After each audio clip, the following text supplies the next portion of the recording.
You're happier with this one. Yes, well, that's good because that's the thing that works. And you really should somehow ignore the opposite category and just say things in terms of covariant and contravariant, and not, I mean, the opposite category is somewhere around, but it will, and it, of course, in the opposite category, the things get switched. But this is not the right moment to think opposite category. So are we starting? Okay, so let's see, where are we? I want to, so I want to say more about things surrounding this proposition 13 of Touset. And first, so our final conclusion was that we have the following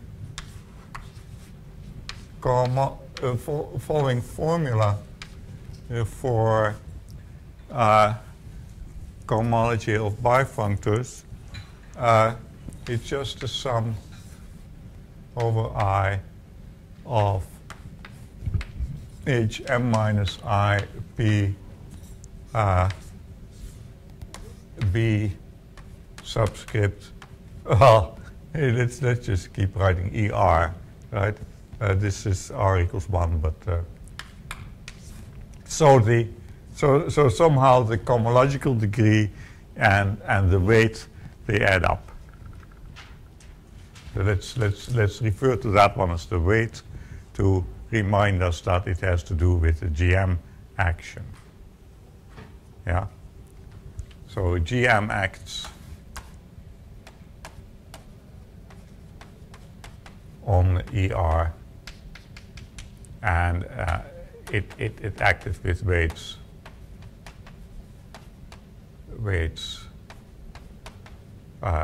0 to 4 up to P minus 1. When R equals 1. Yes, I really, yes, so it's true that there is a theory for general R, which is rather analogous to the one for R equals 1, but I will give some details for R equals 1, and for bigger R it's just messier. But in any case, if you have this for R equals 1, you can iterate. I mean, if you understand what Frobenius twist does when you do it once, then you also understand what it does when you do it twice. You just repeat what you just learned. So, the case R equals 1 is the crucial case, and it's also the only case that we need for the classes of Touset. Right. But so, example is B equals GL. Then what do you see? You see that the cohomology of GL twisted once is apparently this cohomology of GL parametrized. However, GL is just sitting in the P11. It's just bilinear. So this parametrizing is a rather boring thing, and you might as well take it outside.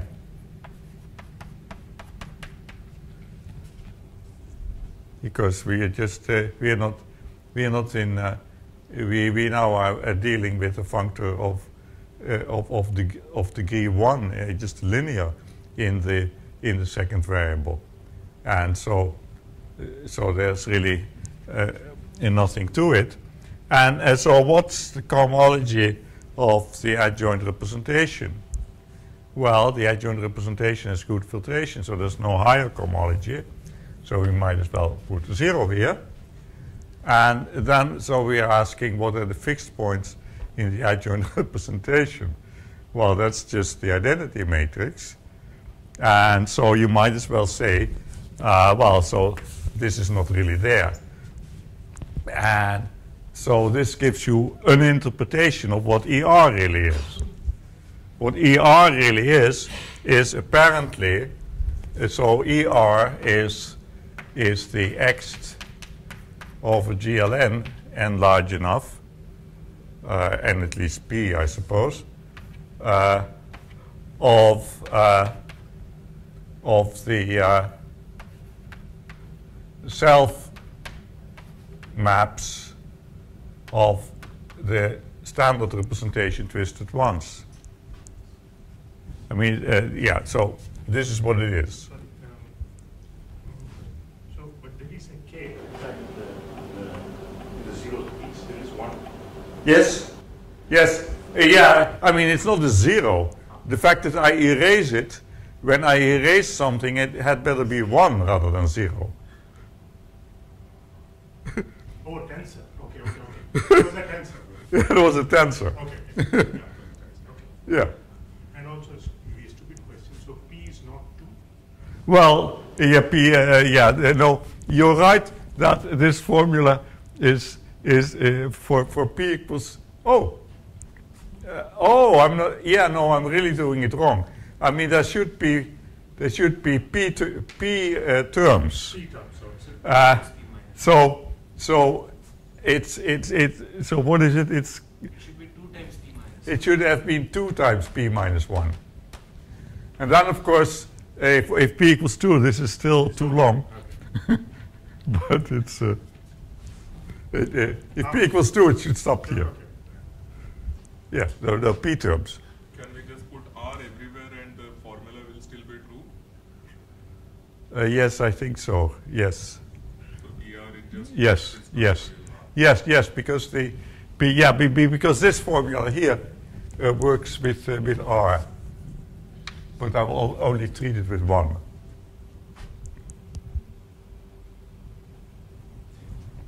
So this also is like an explanation for the fact why we put in only even degrees, because that's what the answer is for. Yeah, well, I think the explanation for putting for defining ER the way you do is that is the answer. Yeah, and in fact in the proof, well, originally Harupnik did computations in which he took this as a starting point, but in the proof now it comes out of something totally different. It comes out of Trush resolutions, the co-resolutions. So let's talk about that. Oh, no. Now first, why is this such a great result? So we were looking for classes Cm in HP2M, gamma M, GL1. And it doesn't really matter if you put them on inside or outside of this twisted ones, right? That's where the 2Z classes are supposed to be found.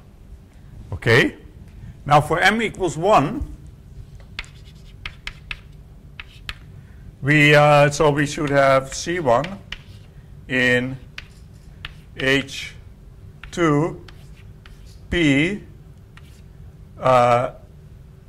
GL1. We've just discussed that. So this is ER. But so this is ER2. it's the weight 2 part of ER. So we have this copy of K, which is where we must take C1. And there's very little room. It's just a one-dimensional thing. Now, of course, it has been known for a long time that the twisted ones adjoint representation has an H2 which is one-dimensional. I mean, that one is not beyond reach of just direct computation with, well, you embed it into something with good filtration and you look.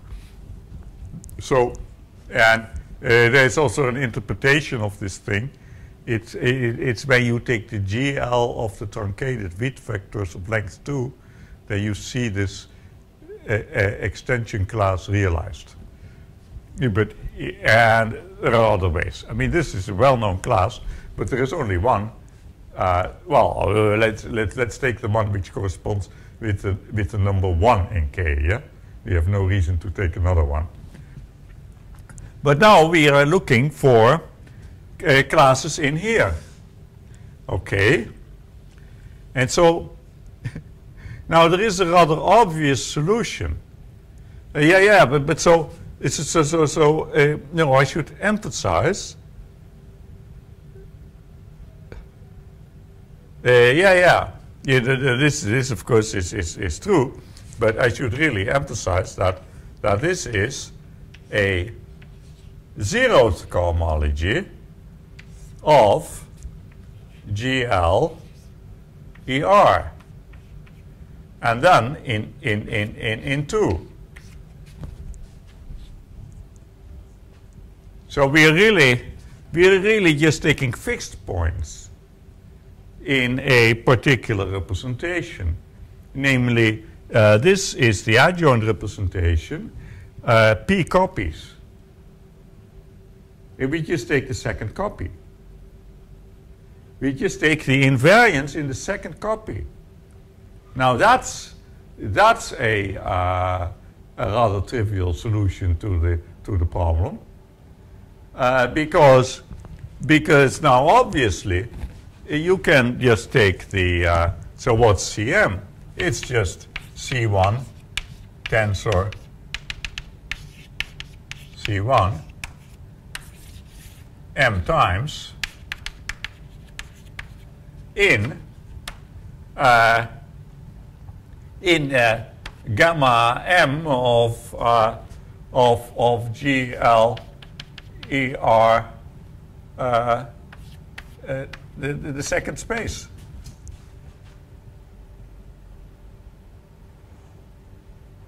In the second copy of the adjoint representation, and you just take the mth divided power there, you just have this stuttering element, and it obviously has all the properties you want, because you're not even, well, I mean, you're sitting inside H naught P of that, you're sitting inside the invariance, but to check properties, you even can forget that.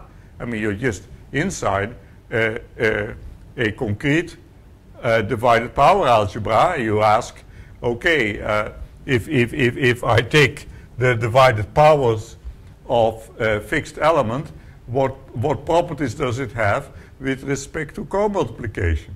Well, there's no problem whatsoever. I mean, you just so the problem of constructing the Touset classes and proving their properties has trivialized. Just to make sure, that last equality, the fact that this is in fixed points, that interpretation comes from the theorem, right? Yeah.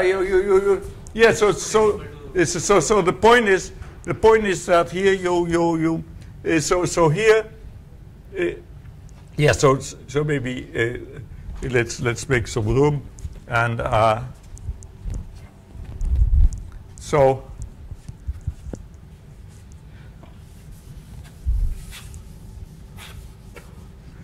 the idea is that this is the direct sum over I of H2m minus I P then GM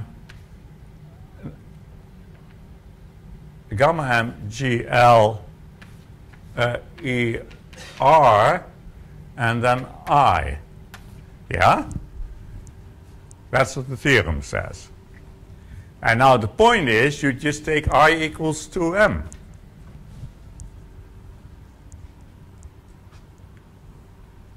And by taking I equals 2m,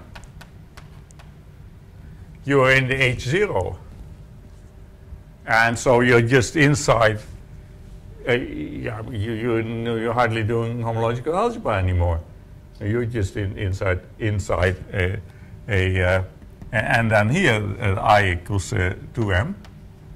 And so you just, well, there are, okay, so there are more components with weight 2m than the one I'm looking at. But there is an obvious one to look at once you've chosen C1. I mean, it's just a stuttering element. And anyway, you wanted the classes to have nice properties with respect to co-multiplication. So why do anything complicated? You just take the tensor power of C1, and that lies in the mth divided power, and it lies in the correct weight. So that's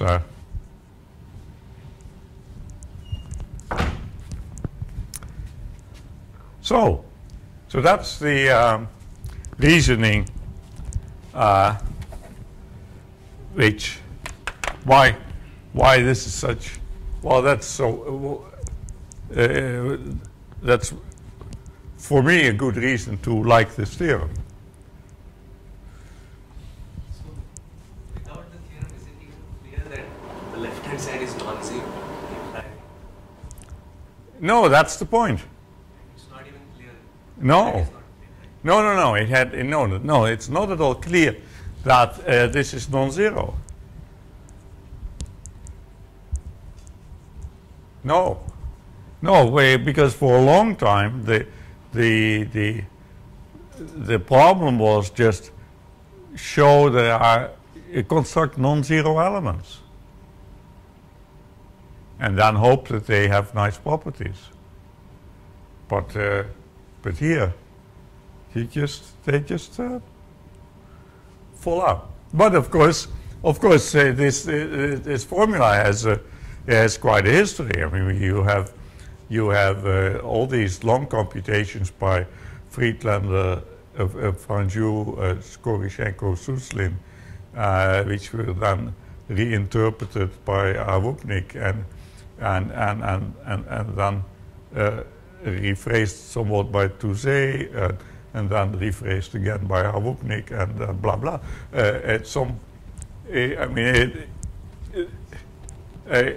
There's a lot of computations came before one understood that one might hope for such a thing.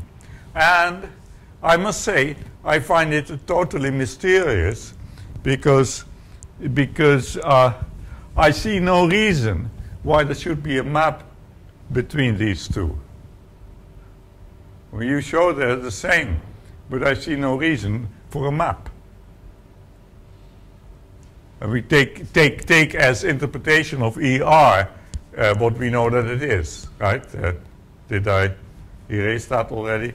Anyway, so we have an interpretation of ER. That one was computed in the that cohomology, that X algebra was computed by Friedlander and Suslin. That's one of the things they needed, and but this amazing formula also explains why in the Franju, Friedlander, Skorishenko, Suslin paper all the answers look so great. I mean, they prove that they get all these Hopf algebras but they have no idea why. I mean, they just prove it. So, looking back, this formula explains all other this kind that we Yes. over it, everything Yes. is subsumed? Well, yeah, I think. Yeah, well, I mean, all all formulas like this, I now explain. I mean, I'm not saying that that there has been no other work in the area.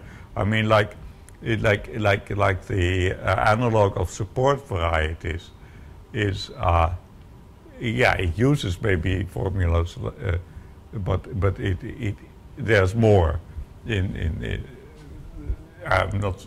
But okay, but so now we should try and understand how this comes about, and so let's talk about Thrush co-resolutions. So Thrush, there is Thrush has done in his thesis, which has appeared in our Annales de l'École,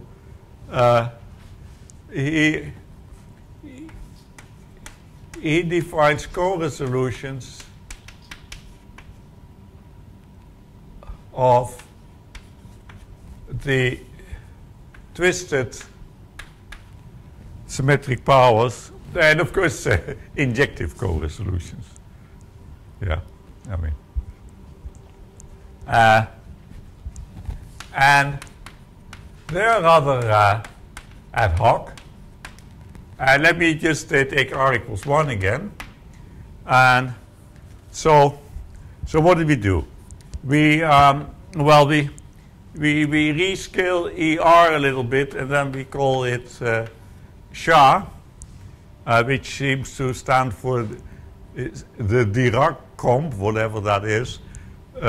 But this is a SHA that's just K, K, K, P times. And this is in weight 0, that's in weight 1, weight 2, and so on. So there are no zeros in between. I mean, that's just a small variant of ER. So that's SHA. Then we, so then somehow the SD parameterized by SHA is where the resolution is going to be found. It's sitting in there, but in a strange way, namely, what is a P differential?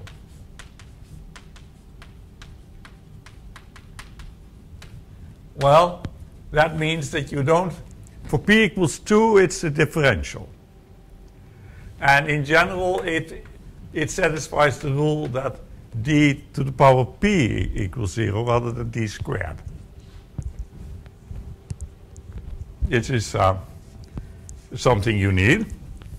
Now, let rho be the self-map from SHA. Yeah, so I'm only doing the case R equals 1. The descriptions are worse for a higher R. Then you have some recursive constructions, and it's all rather tiresome. So what does rho do? It just shifts the case 1 up, except of course that the last one has to go to 0 because there's nothing there. So that's rho, and you can check that rho has pth power 0. Okay. Now you know that symmetric algebra has a co-multiplication. And if you don't know it, let's just remind you how that works. It must have a co-multiplication simply because the symmetric algebra is a polynomial ring, which is the which is the coordinate ring of a certain group scheme known as the additive group a number of times. Yeah, but there's a good treatment of such things in Eisenbach's book on commutative algebra with a geometric point of view or something. That's roughly the title. Oh, thank you. With a view towards algebraic geometry. Okay, that book. It has a good discussion of such structures. So, oops, I meant the diagonal. Yeah.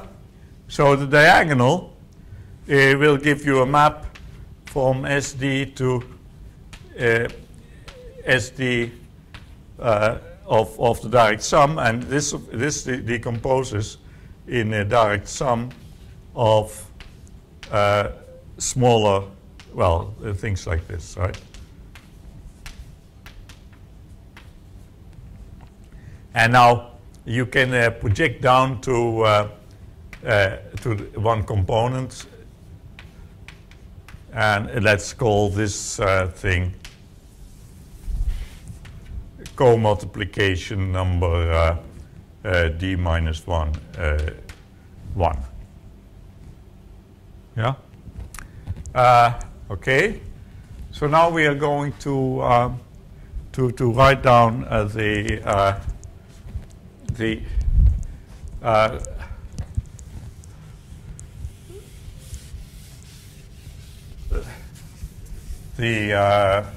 trash P, what's it called? What's the D called in the complex? The boundary, with a P boundary, whatever. So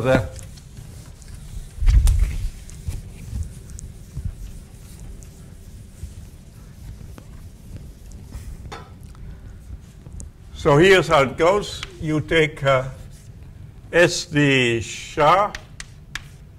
You take this D minus 1D thing, and then you get in SD minus 1 SHA tensor SHA. You know, S1 SHA. S1 SHA is S1 is of course just the identity functor. But let's write it that way. Then you use identity tensor S1 rho, if you understand what I'm saying. A parameterized functor is also functorial in the parametrization.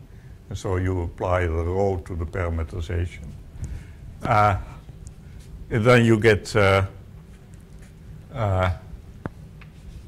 well, that's just a self map, right? And now you multiply to get back where you came from, because you want the differential, the P differential, that's the word I was looking for. You want the P differential to go from this thing to itself. Now, so this is the P differential. And now I ask you to believe that this is indeed a P differential, and even more, that if you do it for dp, with this differential, that you somehow get a resolution of the first Frobenius twist, and as follows. So this thing has a grading by weights, right?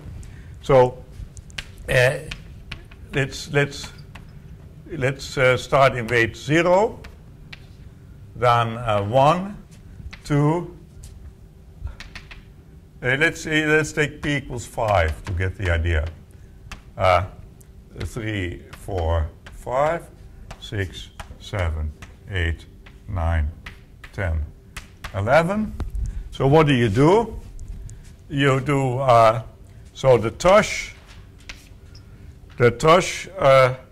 resolution of SD twisted ones. You start here. So this is degree 0 for the so if this is I, then here I equals 0. Then you map to weight 1 with D. Then you go all the way to 5 with D to the 4. And then you go to 6 with D. And then you go to 10 with D to the 4. And then you go to 11 with D. So you take, in other words, you take, you jump with D and D to the power P minus 1 alternatingly. And that way you get a cochain complex in the ordinary sense. Because this composite, that's D to the power P, that's 0. This composite is D to the power P, that's 0, and so on. But now the amazing thing is, and this is what Trash's thesis shows, is that this is not only a complex, it's a resolution of that one. And by its nature, these weight spaces of this one are injective objects. But so you don't use them all. You skip a few. And there is a so the weights and the degrees, the cohomological degrees, they don't match. But that is, according to say, the whole point. Because now look, which are the degrees in which the weight is divisible by P? Well, you see it. Those are the even degrees. Again, please. It's the even degrees where the weight is divisible by P. Here it's divisible by P, here it's not. Here it's again divisible by P, here it's not. Here it's again divisible by P, here it's not.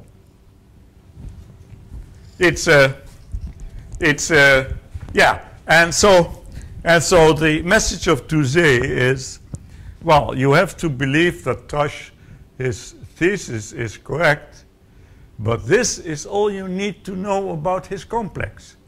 This differential, well, it has to be there, of course. I mean, otherwise we cannot use it. We cannot use the resolution, but we can use. But we never need to know the details of the differential. We only need these weight considerations. Okay, so how does that happen? So Just one question. So it seems that one only. this P differential we could have done other things. We could have done, so instead of d to the 4, d to the 4, we could have done d square d cube. D square, Yeah. Well, all those things work, or yes, there is a theory of these things, and you can show that if one of them works, they all work. And that's, well, at least if it concerns finite dimensional things, because yeah, you somehow show that that you cannot have exactness and then a variant which is not exact.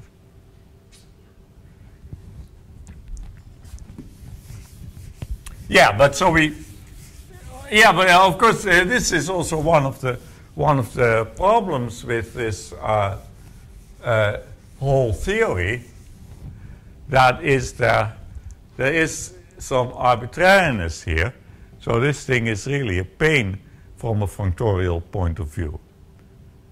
And for instance, if you suppose you now want to resolve a tensor product, Well, you're going to tensor the P complexes, that's okay. And then you get a P complex, and then you can use this trick again. Or you first do the trick and then you tensor. It's not the same. It's painful. Painful. Do everything in terms of P complexes. But, yeah, no, but at some point you have to get back to homological algebra. So, cohomological algebra. Okay, so let's, so we have X to PD. If you want to compute this for F1 and SD1, what will you do? Well, you plug in the thrush, right? So here we go, hom PD F1, and then here thrush at that complex. Now, if you forget the differential, then this is just sitting inside hom PD F1 SD. Wait a minute. Which notation did I use? Did I? Oh, this one I called. Yeah. So. Yeah. So I've chosen to have a thrush of SD is the one with underlying thing dp. Okay. So I should do that here. Sure.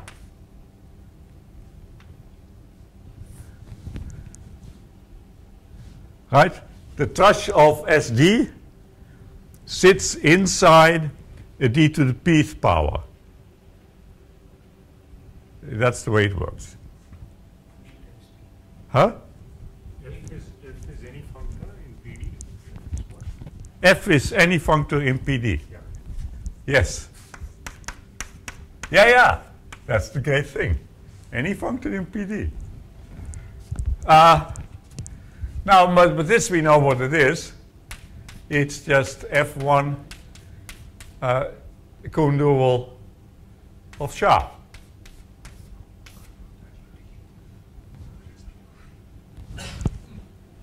Right? Aha. But this twist here makes that the GM action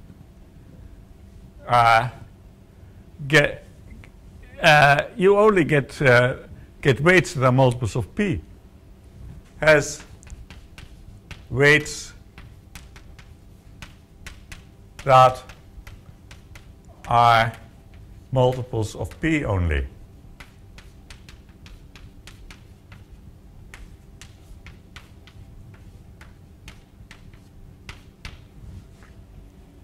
So, this complex is sitting inside a complex, is sitting inside a GM representation in which the weights are all multiples of P.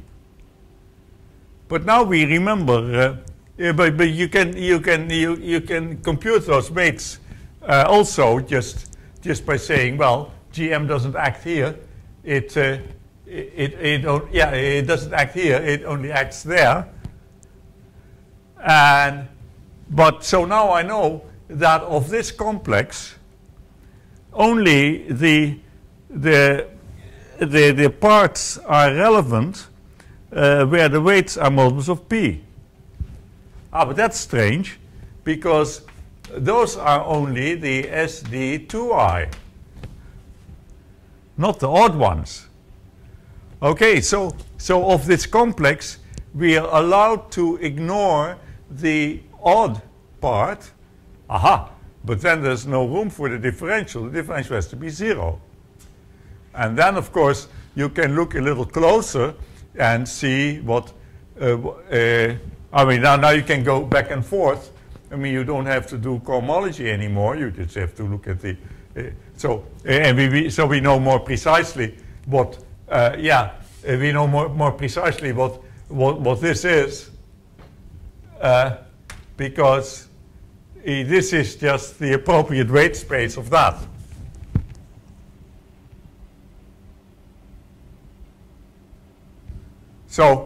So we know this complex in full glory, and what you get is so here the F ER shows up, and yeah, it's a bit stupid. So there is this move from the Cha to the ER, but that's just because you now place it in even degrees. I mean, this is nothing. I mean, this is just rescaling. It's a change of notation. And so in this setup, where ER comes from is from Trush. And Trush is just some strange combinatorial game. I mean, if you read his thesis, he's actually talking about labeled balls in boxes, and I mean, he's proving things by counting. And yeah, for p equals 2, this is a known complex. Whose student was he? I think of Lan. I'm not sure, but yeah. What's the source of that? Why was he trying to do this? Well, because so they had this for p equals 2, and they just wanted to have a tool to compute. So basically, they were interested in these things, in just concrete examples. They wanted to have a computational tool, and so the point was, if for characteristic 2 we have an explicit resolution which is reasonably standard, and can you do this for p equals 3, and keep going and see. And it was a big puzzle, but it's functorial properties of it are awful, but who cares? Because you get so this is what Touset calls his formality result. Of course, this is more on the nose, right? There's no quasi-isomorphism involved, and in fact, there had better not be a quasi-isomorphism involved, because this is just a complex of vector spaces. Complexes of vector spaces are always formal, so that in a sense up to quasi-isomorphism. And of course, this is not the way it's going to be used. The way it's going to be used is by having extra parametrizations. I mean, you can parameterize this proof by putting parameters here, and then it becomes a complex of functors rather than a complex of vector spaces. And so this is so that's sort of what I wanted to say about the background of the proof of proposition 13.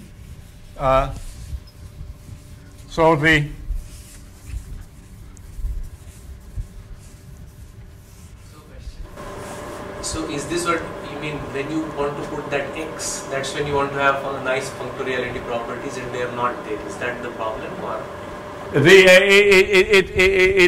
the thing is nicely functorial in F. It's the trush which is just rigid. It's trush which is not trush is not very functorial in like if you have an if well, I mean, if you would like to use it for things like this, and I'm not sure if this was, yeah, I think this is one of the things where you don't get the thing to match. So, I mean, it's not a trush is not really good for general abstract nonsense, but as soon as you have your so, but here it has dropped out of the formulas. And also, all this is happening in the usual polynomial functor category, not the bifunctors have not yet come. No, but the bifunctor, yeah, this is in. Yeah, absolutely, but the point is that so the proposition 13 was saying that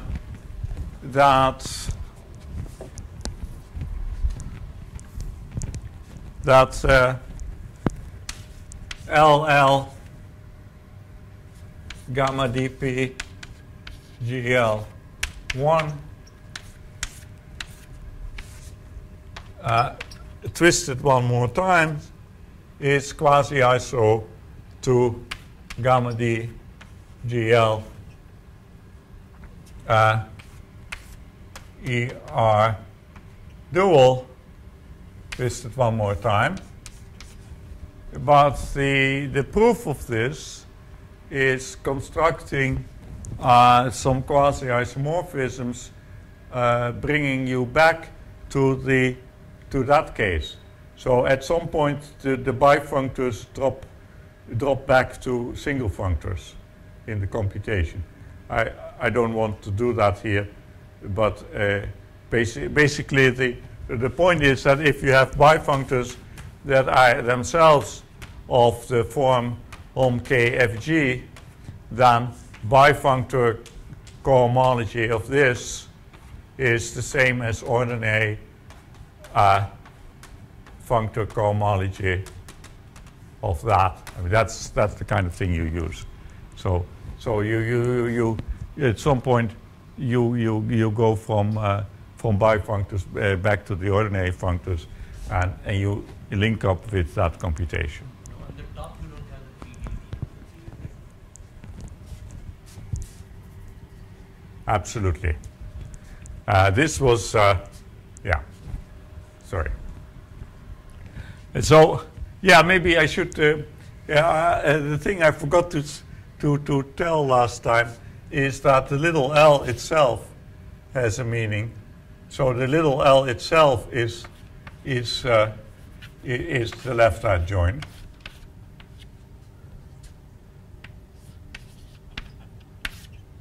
So the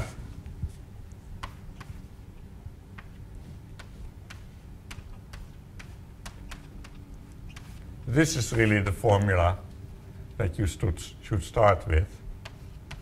And now, what is it? P dp dp, and then here home P dd.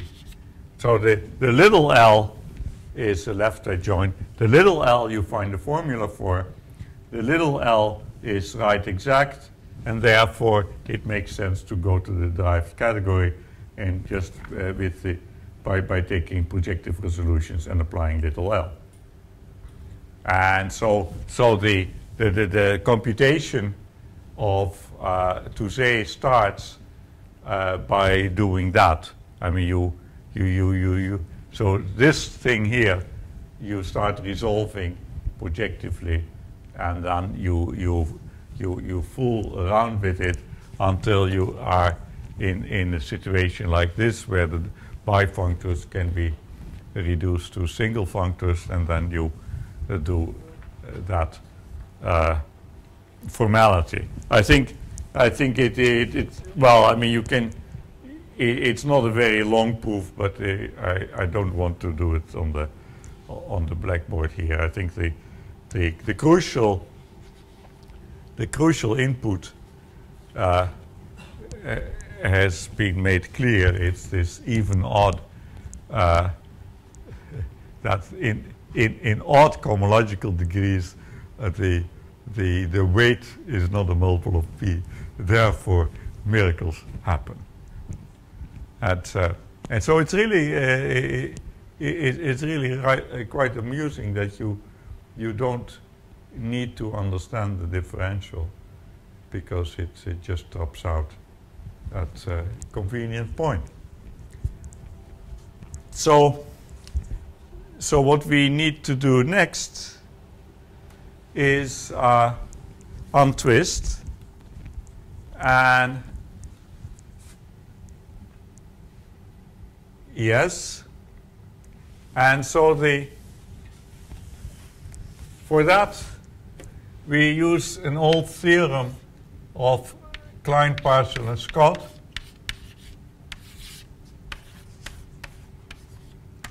And the theorem in polynomial language, or in strict polynomial language or bifunctor language, is that the X groups, if you twist, you get an injection. So this is a theorem. So it's called twist injectivity.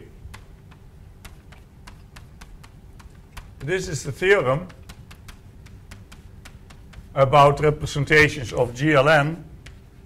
Well, it's a theorem about representation of reductive groups. And you should use GLN in case of ordinary strict polynomial functors. And you should use GLN cross GLN in case of bifunctors. And in each setting, you get that you give from the Klein, Parshall, Scott theorem that one has injectivity on X groups. And now this rather miraculous phenomenon somehow has to be converted in untwisting quasi-isomorphism. And that's an exercise that took a while to see how to do that. How to get from twist injectivity to untwisting in a derived category. Now there's something confusing. There is also a twist injectivity. By untwisting, you can simply erase the ones on both sides. Yes. And yes, just erasing the ones. There is something confusing. There is also a twist injectivity theorem of Anderson, which is not about cohomology of representations, but about sheaf cohomology. And there are now many people who are copying each other, and they call this not the Klein, Parshall, Scott theorem, but the Anderson theorem. But I sent an email to Anderson and said people attribute this thing to you, but I cannot find it. And he said, well, I deny having proved that. So I think we can safely assume that the Klein, Parshall, Scott paper is the proper reference. I mean, it's the main result of a particular paper of them, and nobody seems to contest it, except people who didn't bother to check the literature. But you can find many references to this result as Anderson's. What I will do now is I will simplify by not mentioning bifunctors, but work with ordinary functors, because for the principle of untwisting formality, it doesn't really make any difference, because the Klein-Paisel-Scott result applies in both cases, and so to keep things light, I will just work with PD. So the suppose C dot is bounded above complex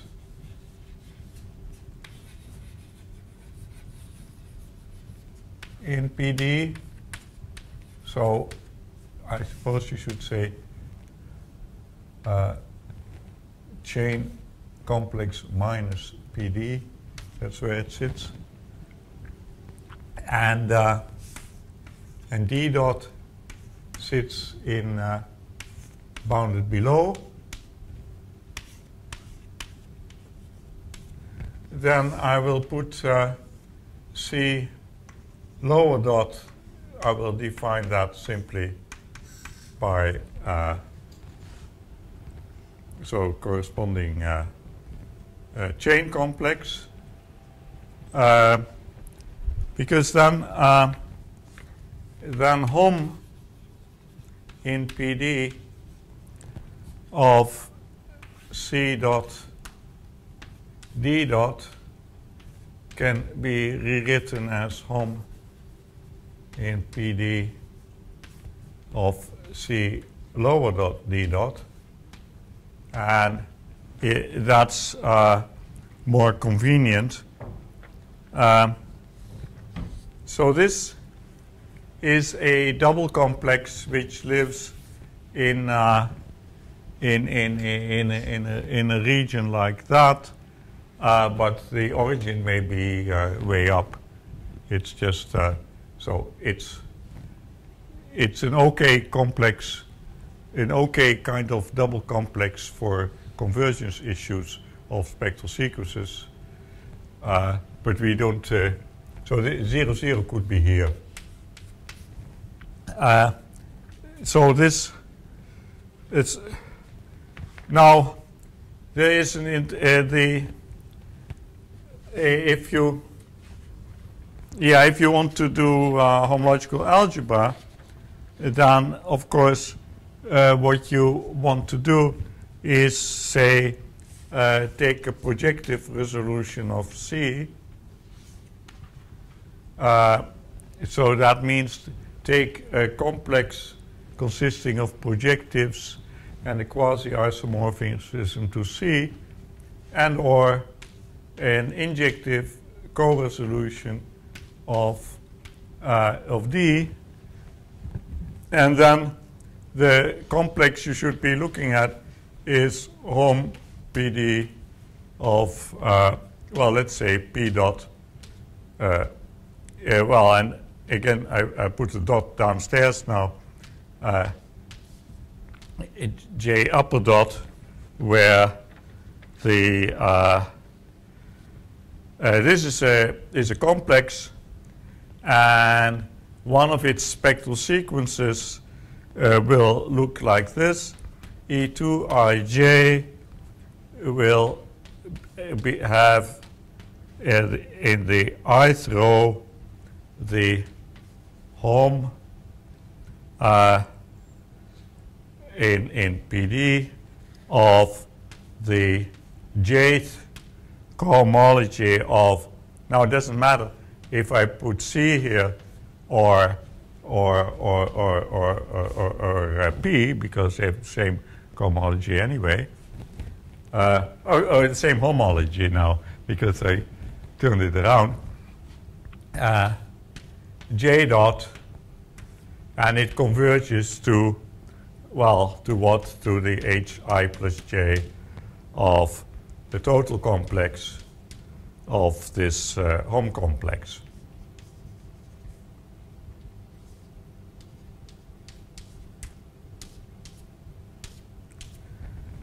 Now these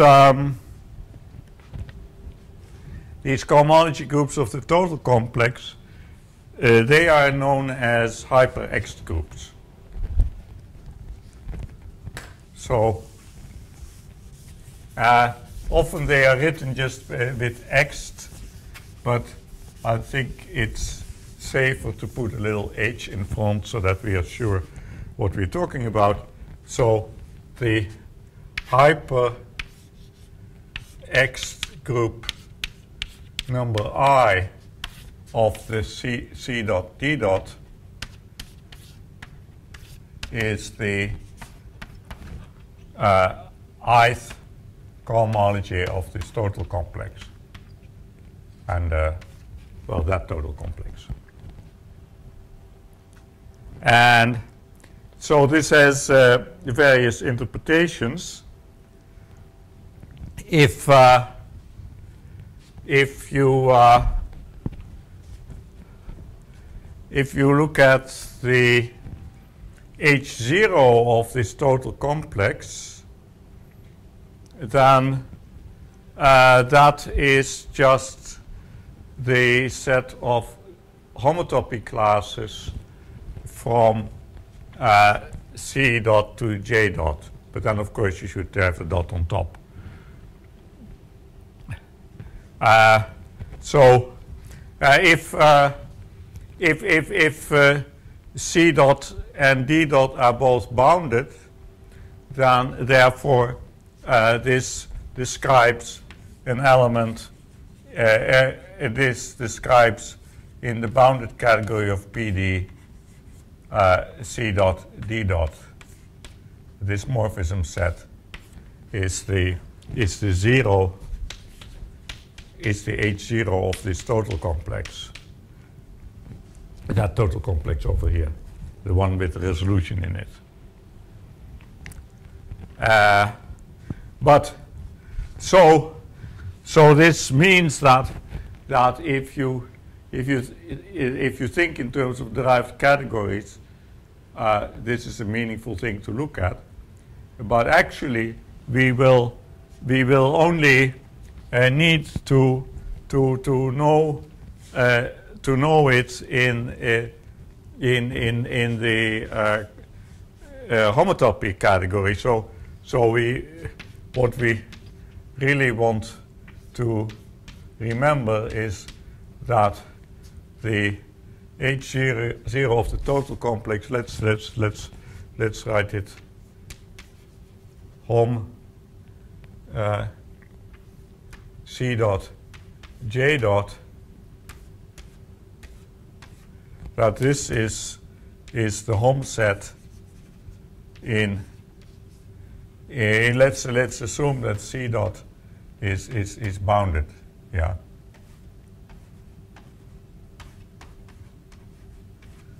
And then it's in the hom set of the homotopy category of C dot and J dot.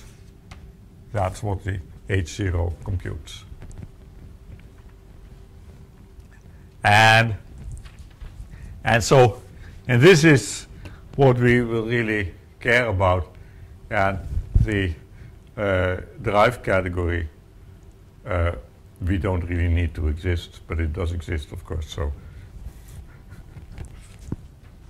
but it's the but so we need to start understanding the behavior of this hyper-X spectral sequence. And well, there are some thing I'm holding in my hand. Has nothing to do with what I'm saying. Yeah.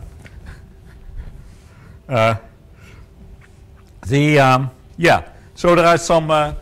So you have this a hyper-X spectral sequence, and one thing that's pretty obvious is that if you change the complex C within its quasi-isomorphism class, you get an isomorphic spectral sequence, because this part is the same.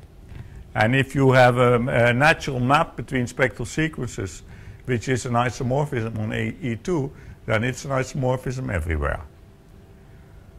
So it only depends on the quasi-isomorphism class of C dot. And similarly, it only depends on the quasi-isomorphism class of D dot, because your J dot up to homotopy equivalence only depends on that. And when you so when you replace J dot with something homotopic to it, then you will get a homotopy. So for fixed little j, you will get homotopies, and so that won't change that cohomology group. So in other words, what's really behind this is a map which they call R hom from let's just say from the bounded above times the bounded below. Yes. Below is a plus, above is a minus.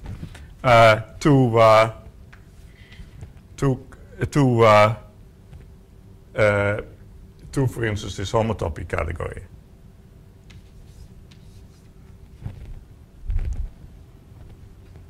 Yeah. So what's the map I'm thinking of? It's the map which sends it to Tot. Yeah, not cohomology of Tot, but Tot itself. Now, right. Okay. So that's what we call the hyper-X spectral sequence associated to the pair of complexes C and D. It's covariantly functorial in D, it says here, and contravariantly in C, and it respects quasi-isomorphisms, and so, well, so these are, yeah. Now, and now this hyper-X spectral sequence behaves in a particular way. Now, suppose C is formal.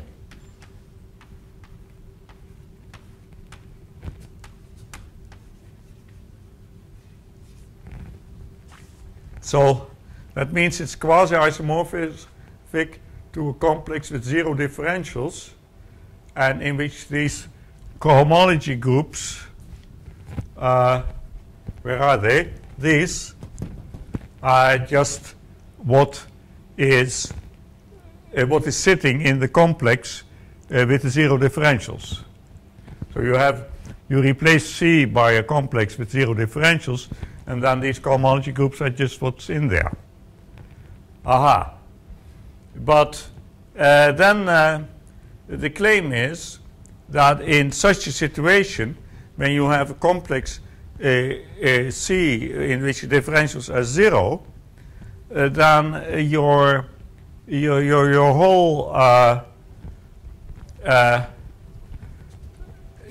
whole spectral sequence, yeah. So you think of the case that C is a complex which is a direct sum of complexes that live in only one place, but then your whole spectral sequence is in the same way a direct sum of spectral sequences that in which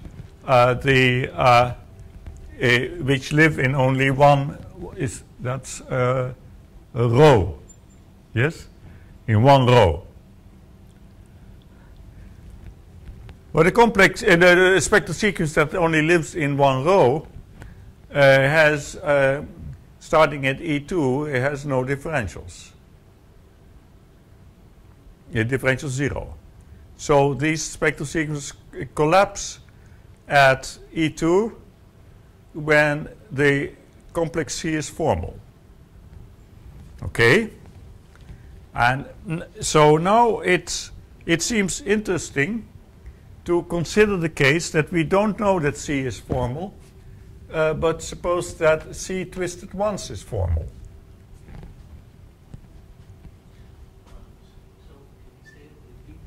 C is formal, then why? If C is formal, then this. If C is formal, then so C formal, then the spectral sequence to the abutment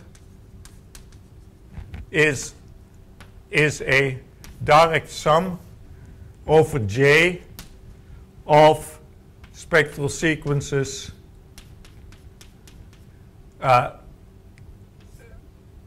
to their abutment with only one row, with only row J.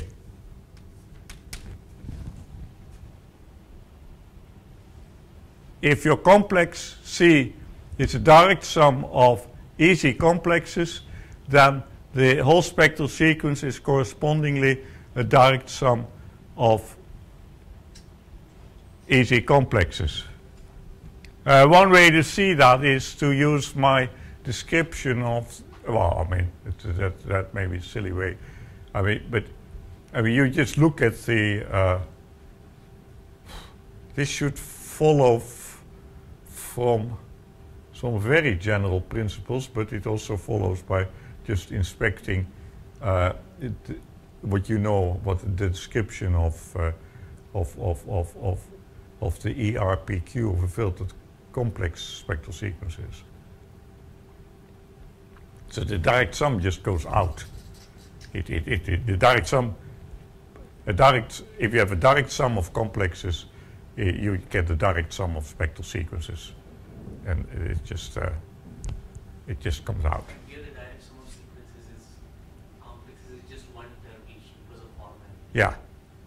Yeah, you replace it by, I mean, up to quasi-isomorphism it was such a direct sum, but you replace it, of course, by the representative, which is that nice, so that it's just, as a complex, just a direct sum. And so you break it up. And so then, yeah, and so the nice thing about the spectral sequence with one row is also that you may confuse the E infinity with the abutment, because the filtration is only a one-step filtration. And if you have a one-step filtration, then the associated graded object may be confused with the original. So yeah, so that's why the extension problems that Touzé still has in his transformation groups paper are going to evaporate. Okay, but now suppose that we only know that the twisted ones thing is formal. Then what do? Well, you do something very strange. At least I thought I'd never seen a thing like that. But then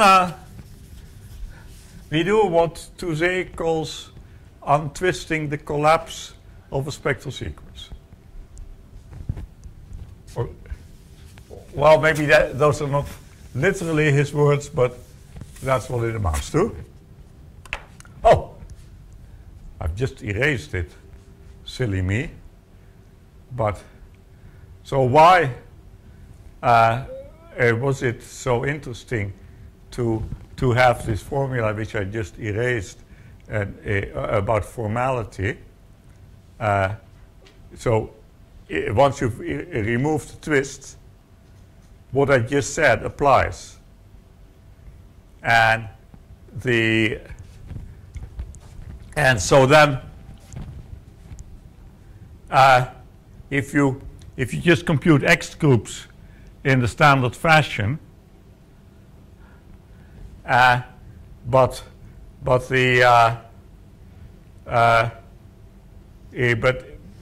one of the two is formal, then you get a direct sum.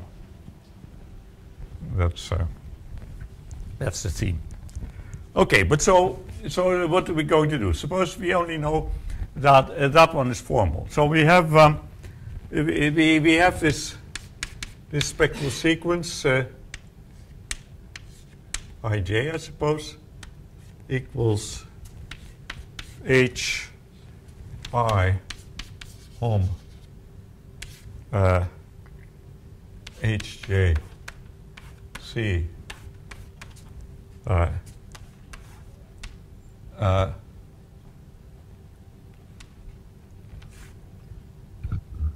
j upper going to hi plus j of some total complex.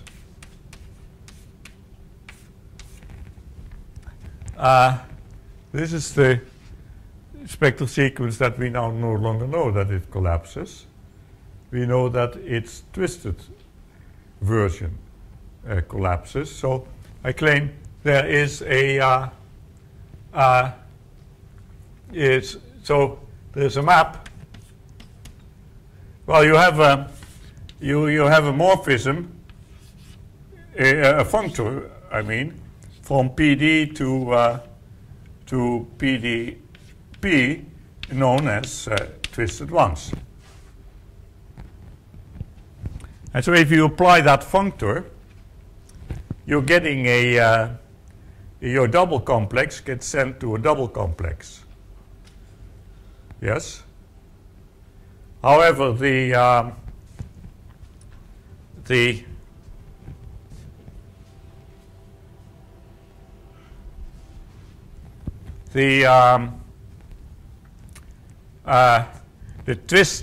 twisted form of J will no longer be a complex of injectives, but there is, of course, a map from this to some complex of injectives. So so you get a map. So by using J twiddle instead of J, yeah, that I should. So this is an injective co-resolution, and what you get is a map of spectral sequences going from this one to its counterpart.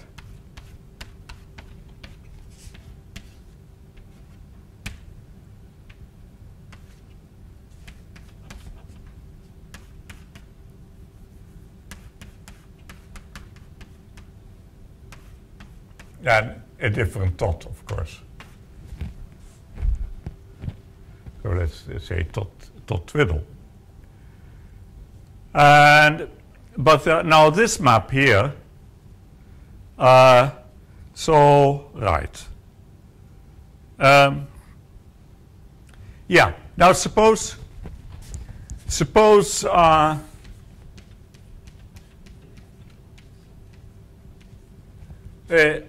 D dot has just one object.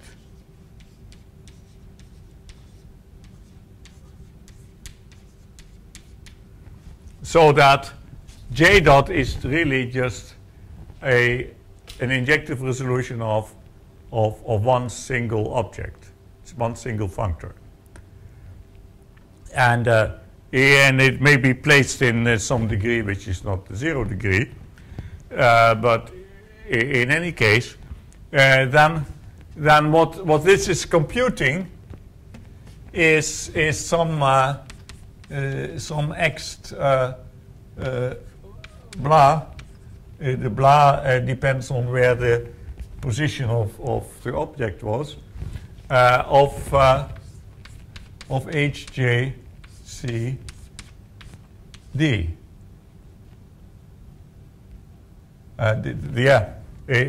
One object, shall we call it D without the dot? No? One object F, okay? One object F. Right. But so now what is this map here? Well, that's just the map that Klein, Parsons, Scott talk about. The map from here to there, because this is then similarly an X blah, but now between twisted things.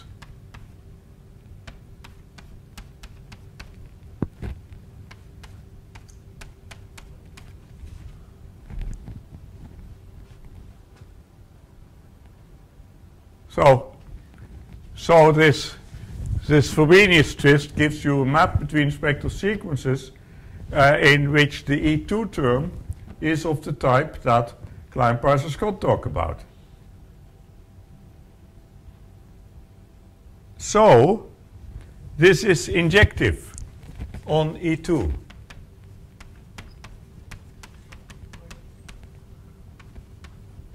I think this, all this is happening at the double complex. So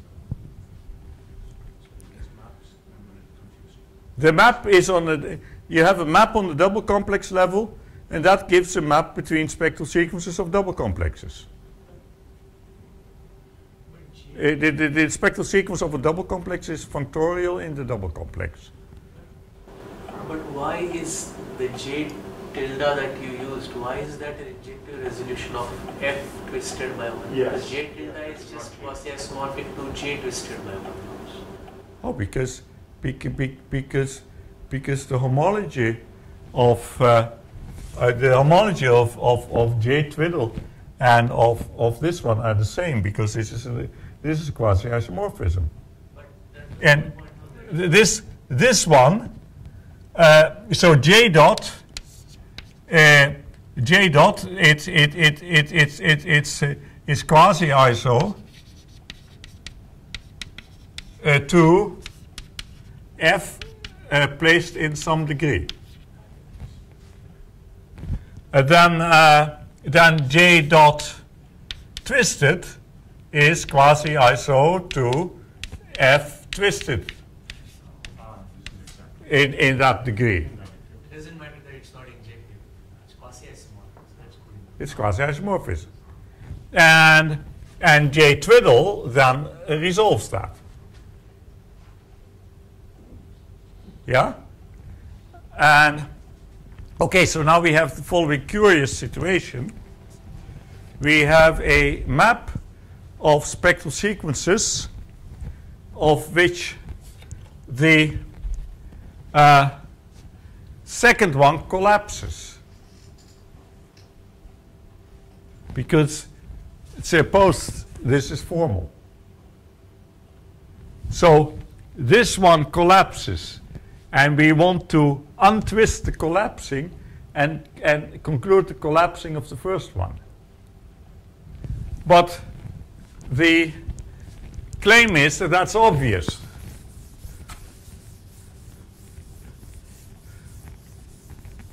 So that's the strange little exercise that I'd never seen before. That is, if you have a map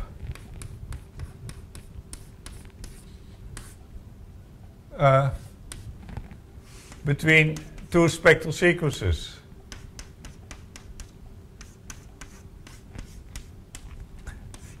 and it's injective on the E2 page. Yeah, so it gives an injective map from the between the E2s, and this one collapses at E2. Then the first one collapses. Also collapses at E2.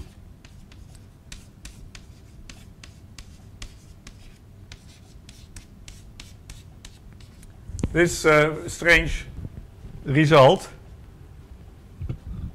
is obvious. Namely, okay, so this one collapses at E2. We have an injective map on E2. So the differential here the differential at the E2 defines a subcomplex of a complex with differential 0. So the differential at E2 is 0. Okay? But if the differential at E2 is 0, then object-wise, E3 and E2 are the same. And so E3 and E2 are the same in both. They didn't change. The objects don't change. So it stays injective. It's now injective at E3. But this one still collapses. So the differential here still vanishes. So we can pass to E4. Yeah? It's ridiculous. But okay. So this is so this trick is still in Touzet's paper in transformation groups. And so we have what I say.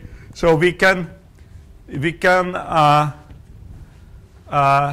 untwist the collapse of a spectral sequence.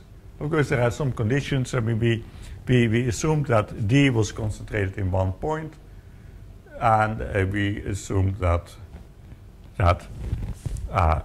C was after twist formal, and then we conclude that the hyperX spectral sequence collapses. So that's what we have now. And so that's A513 in the NAND notes, I suppose. And now we get the new exercise. And that's exercise 515. That's the latest advance. That is,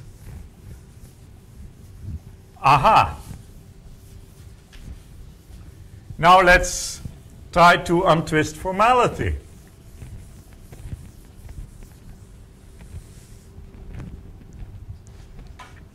So let C be bounded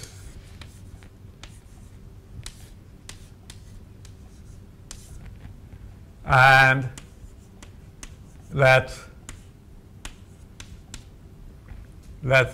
its twist be formal. Aim, show that C itself is formal.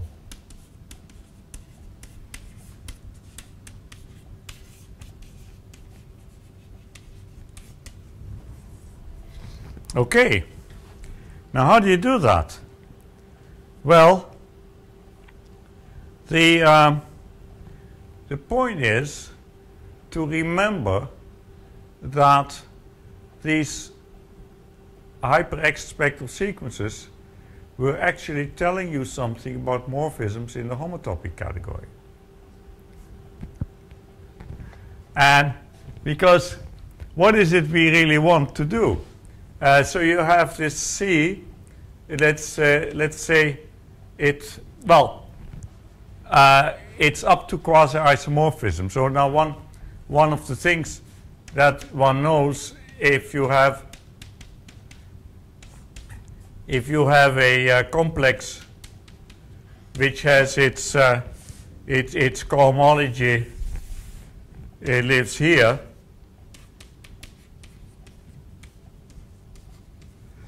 then well, this other stuff is not needed, and you can get rid of it by simply, well, I mean, this stuff is exact, and so roughly speaking, you can make a projection onto this stuff. The last one maybe, well, yeah. Let's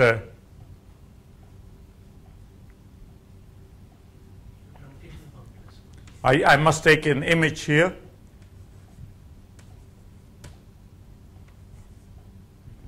No, that doesn't look right. I think maybe I should go one further to the left. Well, yeah, let's just, to be on the safe side, well, let's first do it here. So I have here a di minus 1, maybe. Then I can go down to the image of di minus 1, and then I can put zeros.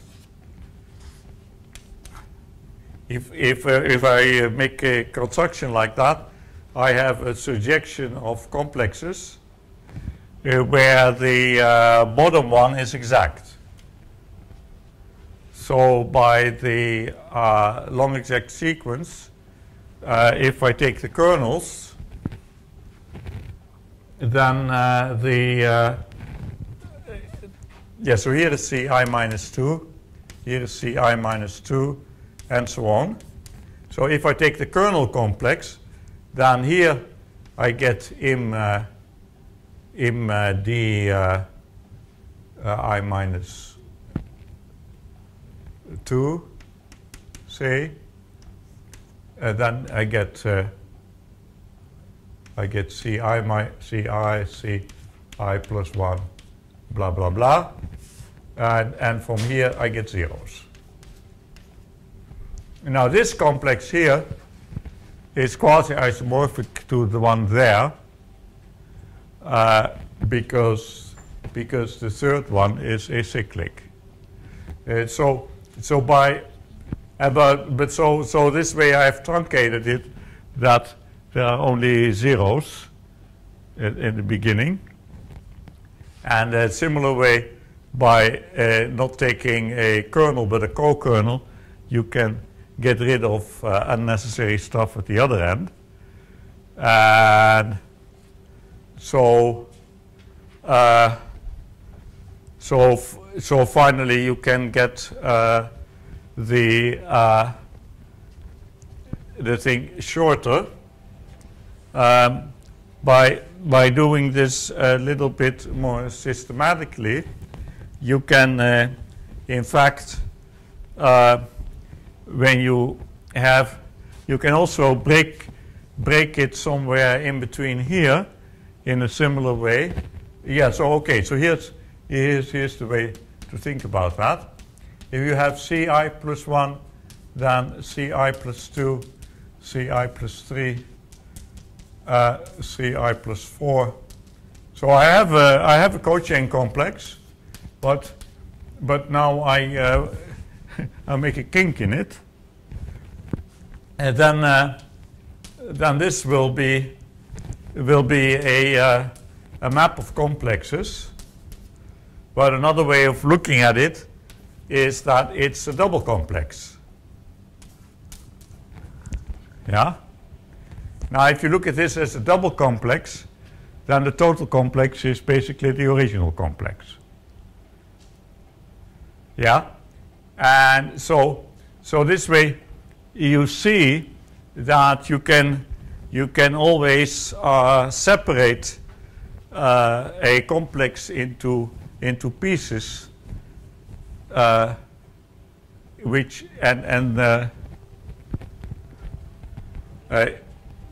I'm not quite doing this right, I'm afraid, but This I and I plus 2 will come together. what? You'll have to put one more extra term in the bottom. No, I and I plus 2, when you take the total complex, two terms are coming together in two places. No, the total degree is like this. It's like that, okay. I mean, it's always yeah, okay, so maybe I have not oriented it wise on the blackboard. I should tilt it. I should, yeah. I should have done it this way, right? Ci minus 1, Ci plus 1, then over to Ci plus 2 over to Ci plus 3. Difficult to reach, but no, yes, yes. Now the arrows are oriented the way they should in a double complex, and yeah, well, so what is it we are trying to do? We are trying to show that this thing is formal, but what does that mean? That it means we want to break it up into small pieces. We want to show that it's a direct sum, and so the thing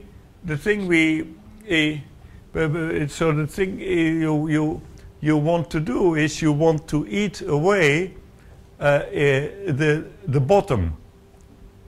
So if so, let's so what's a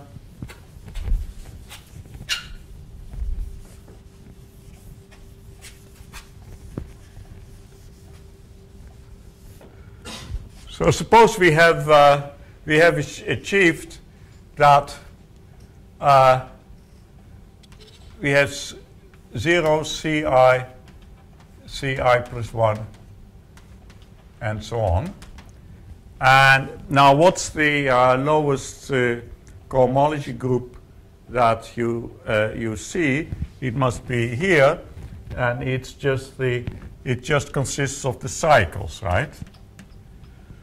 And so you have a map like that, I suppose.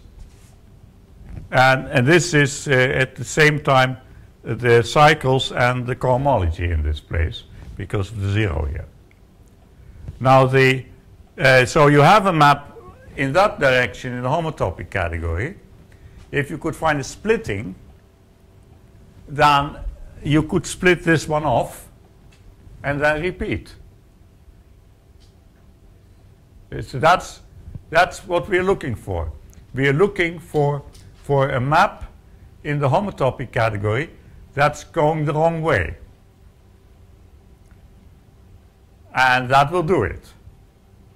But our hyperexed spectral sequences give us information about maps in the homotopic category. So there's hope. Now let's get more precise. So I'm taking for D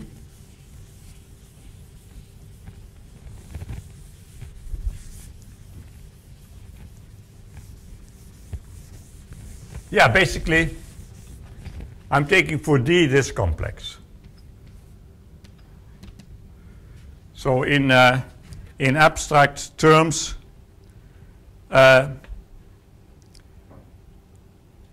it's the maximal subcomplex. The maximal sum. In general, you could take the maximal subcomplex of C, which has 0 beyond the lowest cohomology group of C. Then, well, this D is formal. In here you see it's formal on the nose. In general, if you have a complex which has just one cohomology group, you show it's formal by just eating away the unnecessary nonsense. Yes. So we have a cohomology of D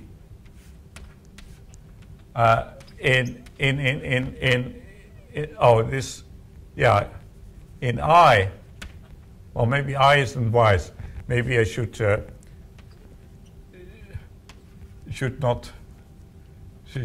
fix an index M because I it tends to stand for the varying parameter in the bicomplex. So this is an isomorphism, but the other ones are 0.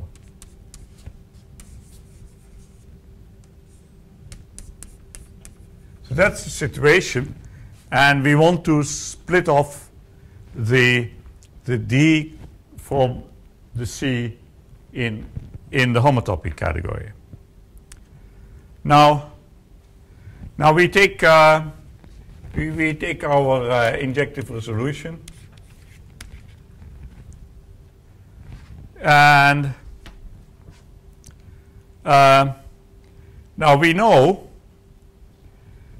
that so we know that H naught of the total complex of C dot J dot, that this is the Hom set in the homotopy category from C dot to J dot.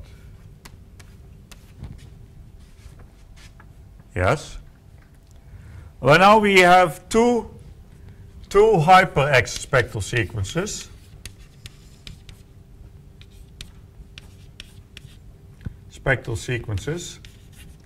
Namely, one is the one for this one here, the one which corresponds with this bicomplex.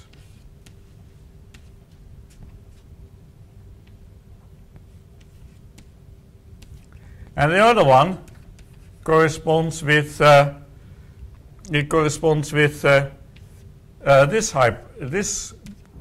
bicomplex.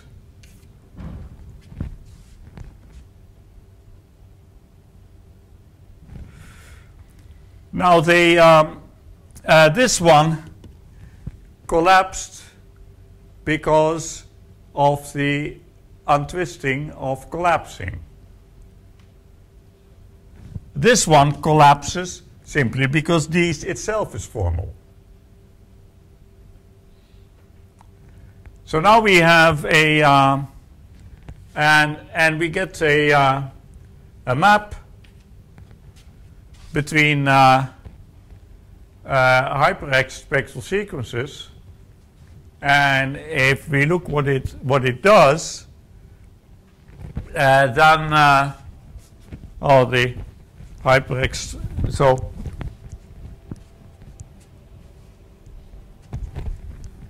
now what? Yeah. So what was the E2 term?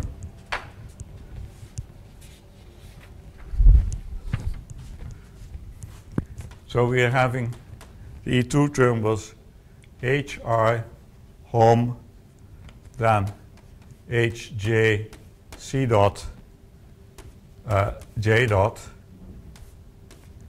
That's the one E2 term, and the other one is Hom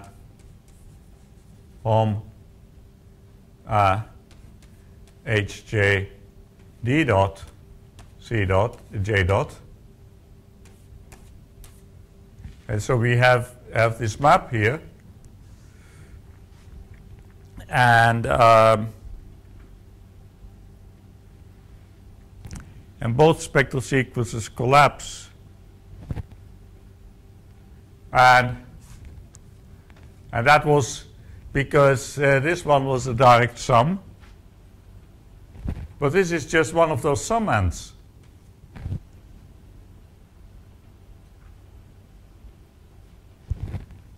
This is just a summand of that one.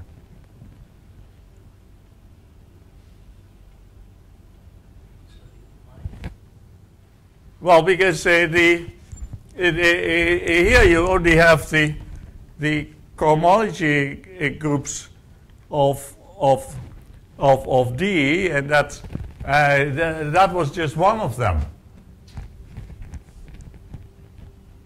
That was just one of them. So you're just having a direct summand, but then you must also have that on the abutment. It must also be a direct summand. Aha. So we can go from home K, from this one, we can go back to that one. Home K D dot J dot. But this was just a resolution of the object which was in D itself. So this here you have the identity. Here you have the so here you have what? Here you have the quasi-isomorphism. The quasi-isomorphism between D dot and J dot is an element in here.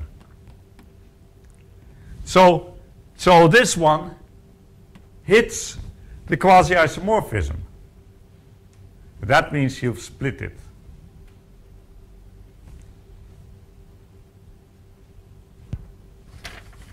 It went too fast. But that's so that's the untwisting of formality. You just so the first important trick was to untwist the collapsing of the spectral sequences, and then you know that those spectral sequences are just direct sums, and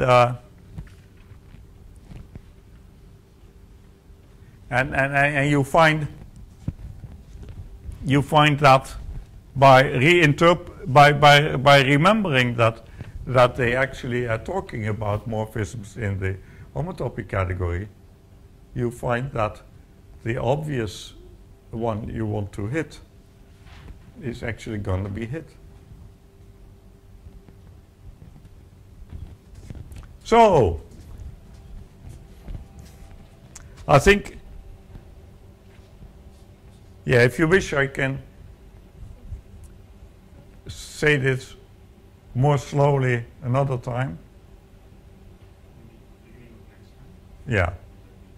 But at least I'm happy that that I have said this, because this is somehow this is what's new.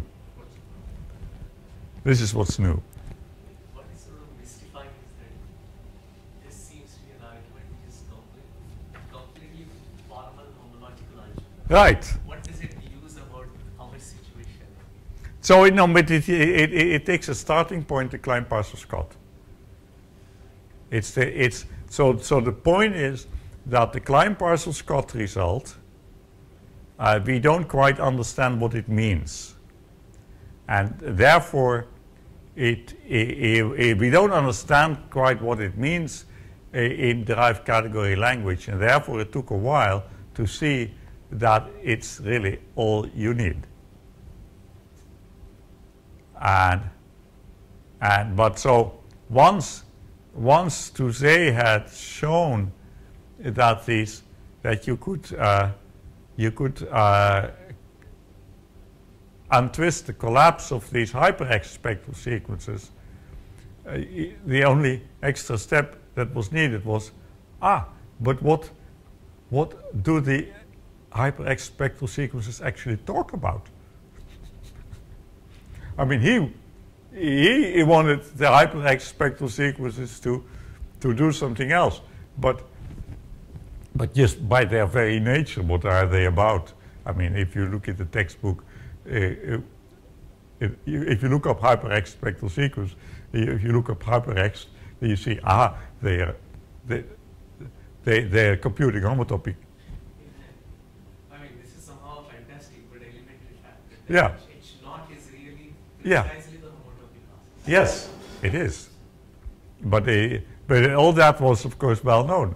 But somehow the step was missing from. I mean, once you know how to do this trick with the spectral sequences, how you throw Klein-Parcel-Scott in there with this crazy lemma about an injection and and a degeneration. And once you're there, just the extra step took longer than it should.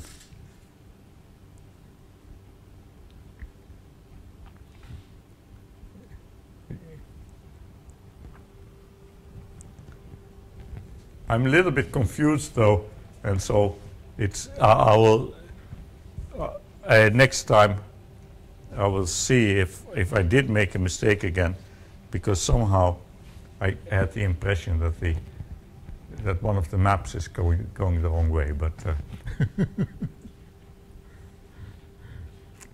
maybe I took D at the wrong end. That could be it. Also, at some point you said that, why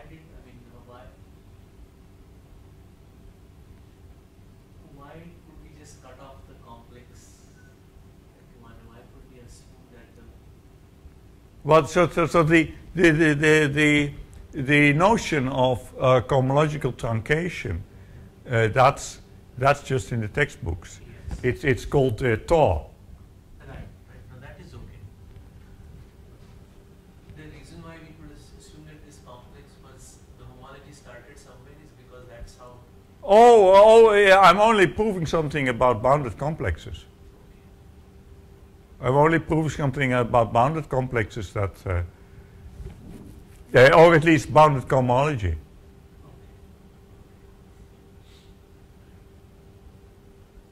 Yeah, I mean the complex may be bounded below, but it must have only finitely many cohomology groups. Otherwise, yeah, you can keep splitting off. But well, maybe you can.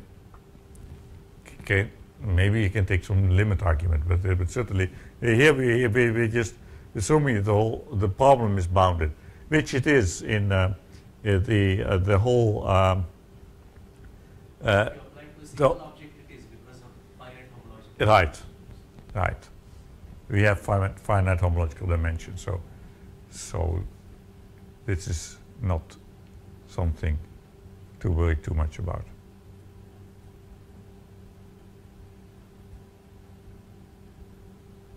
Okay. Yeah, we really should stop, right?